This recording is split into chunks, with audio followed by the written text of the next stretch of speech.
నమస్కారం. నా పేరు Kethireddy Jagadishwar Reddy, Telugu film producers council of Andhra Pradesh అధ్యక్షుడిని.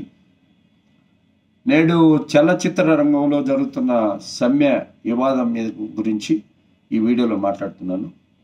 ప్రధానంగా ఏంటంటే, ఇది చిత్ర నిర్మాతలు, చిన్న నిర్మాతలని, అదేవిధంగా గిల్డ్ నిర్మాతలని, ఇతరత్ర కొత్తగా వచ్చిన కొంతమంది అయితే వీళ్ళందరూ కూడా ఎట్టి పరిస్థితుల్లో ఈ వేతనాలు పెంచకూడదు, పెంచేదానికి కొన్ని రీజన్స్ ఉన్నాయని చెప్పి తెలియజేయడం జరిగింది. అసలు ఈ సమ్మె పుట్టు పూర్వోత్తాలు ఏమిటి, ఈ సమ్మె ఎందుకు సంవత్సరానికి 10% లెక్కలు పెంచవలసింది, 22 నుంచి పెంచవలసింది 25కి వచ్చేతలకి 30% పెంచవలసినంత అవసరం ఎందుకు వచ్చింది, దీని వెనకాల ఉన్న కుట్ర ఏంటి, దీని వెనకాల ఉన్న మనుషులు, వ్యక్తులు, సంఘాలు, అదేవిధంగా ఎవరు, నిర్మాతల్లో జరుగుతున్న ఈ డిఫరెంట్ ఆఫ్ ఒపీనియన్ ఏంటి, ఒక్కొక్కరు ఒక్కొక్క రకంలో. చిన్న నిర్మాతలు అసలు పెంచేదానికి లేదంటారు, అటు ఇటు కాని నిర్మాతలు అయితేమి, అదేవిధంగా గిల్డ్ నిర్మాతలు అయితేమి 20% పెంచుతామంటారు, అదంటారు. ఇవన్నీ డిస్కషన్లు అవి ఇవి జరుగుతున్న సందర్భంలో ప్రధానంగా వచ్చి దీని వెనకాల ఒక స్వార్థపూరితమైన కుట్ర అనేది ఒకటి ఉందని చెప్పవచ్చు. ఎందుకు చెప్పవచ్చు అంటే, మామూలుగా బేసిక్గా వచ్చేసి ఫిలిం ఛాంబర్ బైలా ప్రకారం జూలై నెల ఆఖరికి ఎలక్షన్లు జరగాల్సినంత అవసరం తప్పకుండా ఉంటుంది. అదేవిధంగా ఫెడరేషన్ యొక్క ఎన్నికలు ఏప్రిల్ నెలలో జరగవలసినంత అవసరం ఉంటుంది. ఇన్ని రోజులు మేము జనవరి నుంచి మాట్లాడుతున్నాం అని చెప్పి ఫెడరేషన్ నాయకులు చెప్తున్నారు. మాట్లాడినప్పటికి కూడా వీళ్ళు పట్టించుకోవట్లేదు, ఛాంబర్ పట్టించుకోలేదు మమ్మల్ని అని చెప్పి వాళ్ళు చెప్తున్నారు.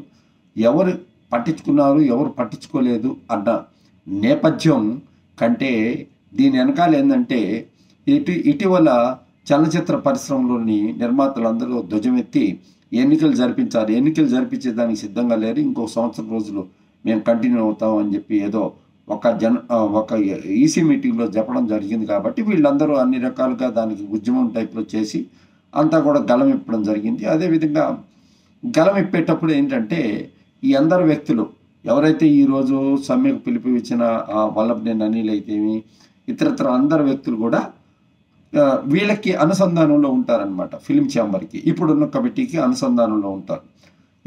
ఎలా ఉంటారో అనే దానికి ఏంటంటే, చిత్రపురి కాలనీ అని చెప్పి పేద బడుగు వర్గాల కోసం ఆ రోజు ప్రభాకర్ రెడ్డి గారి కోరిక మేరకు 67 ఎకరాల 11 సెంట్లు భూమినిచ్చి లేబర్ కోసం ఇల్లు కట్టించే దానికోసం పెడితే, ఆ ఇండ్లల్లో పెద్ద వాళ్ళకి 4 బెడ్రూమ్లని 5 బెడ్రూమ్స్ అని, అదేవిధంగా రో హౌసెస్ అని ఇలాంటి కట్టి నాన్ మెంబర్స్ కూడా దాంట్లో సినిమా పరిశ్రమకి సంబంధం లేని వాళ్ళందరికీ కూడా ఇల్లు కేటాయించి దానికి ఒక ఉద్యమం అనేది కంటిన్యూగా నడుస్తుంది. అదే ఉద్యమంలో భాగంగా ఈరోజు అది ఫ్రీగా గవర్నమెంట్ తక్కువ ధరకిచ్చిన భూమి యాజ్ ఇట్ ఈస్గా 7,000 రూపాయలు స్క్వేర్ ఫీట్ ఇప్పుడు పెట్టారు. ఆ పెట్టడం తప్పు అని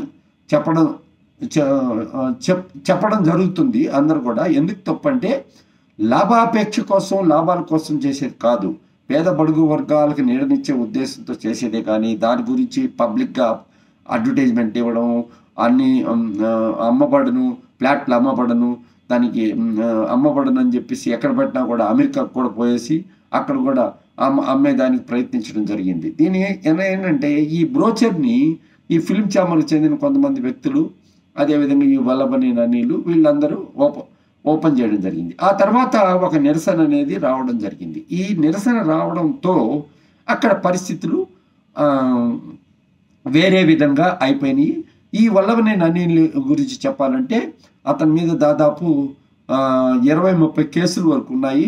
కొన్ని కేసుల్లో జైలుకు కూడా పోయేసి వచ్చాడు, బెయిల్ మీద ఉన్నాడు ప్రస్తుతానికి.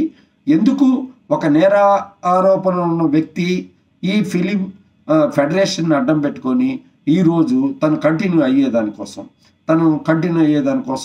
ఈ యొక్క వేతనాల పెంపు యొక్క విధానాన్ని తీసుకొచ్చి, అదేవిధంగా ఫిలిం ఛాంబర్లో కూడా ఇప్పుడున్న కమిటీ కంటిన్యూ అయ్యేదానికోసం వాళ్ళు కూడా ఈ వివాదాన్ని తీసుకొని స్వీకరించినట్టు, డిస్కషన్స్ చేస్తున్నట్టు మాట్లాడుతున్నారు. ఇవన్నీ కూడా రాష్ట్ర ప్రభుత్వం తెలుసుకోవాల్సినంత అవసరం తప్పకుండా ఉంటుంది.